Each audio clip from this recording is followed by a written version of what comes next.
প্রতি বছরই চলন বিলে বন্যার পানি কমার সঙ্গে সঙ্গে কর্মব্যস্ততা বেড়ে যায় শুটকির চাতালগুলোতে। এ অঞ্চলে পুঁটি, ট্যাংরা, বেলে, চিংড়ি, খাকি, খলিশা, শোল, বোয়াল, বাতাসি, চাপিলা সহ বিভিন্ন ধরনের দেশীয় প্রজাতির মাছ এখানে শুটকি করে তা দেশ ও বিদেশে বিক্রি করেন ব্যবসায়ীরা। তবে এবারের মৌসুমের শুরুতে এখানকার বেশিরভাগ শুটকির চাতাল ফাঁকা রয়েছে। শুটকি ব্যবসায়ী ও স্থানীয়রা জানিয়েছেন, বিল অঞ্চলে বর্ষার শুরু থেকে শেষ পর্যন্ত নানা ধরনের অবৈধ জাল ব্যবহার, অপরিকল্পিত পুকুর খননে পানি প্রবাহে বাধার কারণে মাছের আকাল দেখা দিয়েছে। এবার মৌসুম শুরু হলেও বিলে কাঙ্ক্ষিত পরিমাণ মাছ মিলছে না। এতে শুটকি উৎপাদন নিয়ে বিপাকে পড়েছেন শুটকি চাষিরা। এখন মাছের খুব সংকট, এই জন্যে আমাদের শুটকি উৎপাদন করা সম্ভব হচ্ছে না। মাও মাছগুলো ওই চায়না জাল দিয়ে ধরা পড়ে যায়, ধরা পড়লে পরে মাছের ক্রাইসিস হয়। ঠিক এখন আমরা যে মনে হয় যে আশাটা নিয়েছিলাম সেই আশা নাই, মাছ কম পাচ্ছি না। বর্ষার শেষে কাজটা থাকে, তা দেখা যায় আমরা দৈনিক কাজ পাই না, সময় দুদিন করলে আর দেখা যায় 5 দিন 7 দিনই নাই। এজন্য আমাদের কাজের খুবই সংকট, আমরা খুবই অভাবনটনের ভিতরে আছি।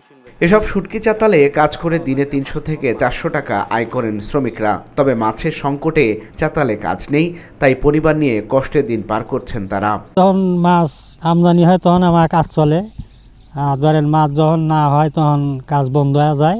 বছরে মাছ নাই, খুবই সংকট, লেবার বিল বেশি, লবণের দাম বেশি।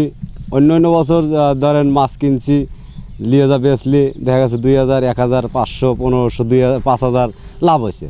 এবারে মাছ নিয়ে গেলেই লস। এবছর বিলের পানি আগে ভাগেই নেমে গেছে, তাই দেশি মাছ খুব একটা পাওয়া যায়নি বলে দাবি এই কর্মকর্তার। এবার তো আমার কাছে মনে হয় কি, এবার তো বন্যাটা খুব শর্ট টাইমে হয়েছে, বুঝতে পারছেন? আগে কিন্তু দেখা যেত যে এই সময়েও কিন্তু বিলে কিছু পানি থাকতো, আমরা অভিযানও যেতে পারতাম। কিন্তু এবার শর্ট পিরিয়ডে হয়েছে, বন্যাটা আসছেও শর্ট পিরিয়ডে তাড়াতাড়ি, আবার গেছেও তাড়াতাড়ি। হ্যাঁ, যার কারণে হয়তো এবার মাছের প্রাচুর্যটা কম আমার কাছে মনে হচ্ছে। সাধারণত শুটকি ট্রেনিং সবসময় হয় না, স্পেশাল বড় আছে আমরা ওদের করাই।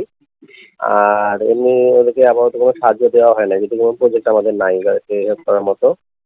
হ্যাঁ, আর আমরা এমনি যোগাযোগে আছে, এখনো শুরু করে নাই সেটা আমরাও জানি।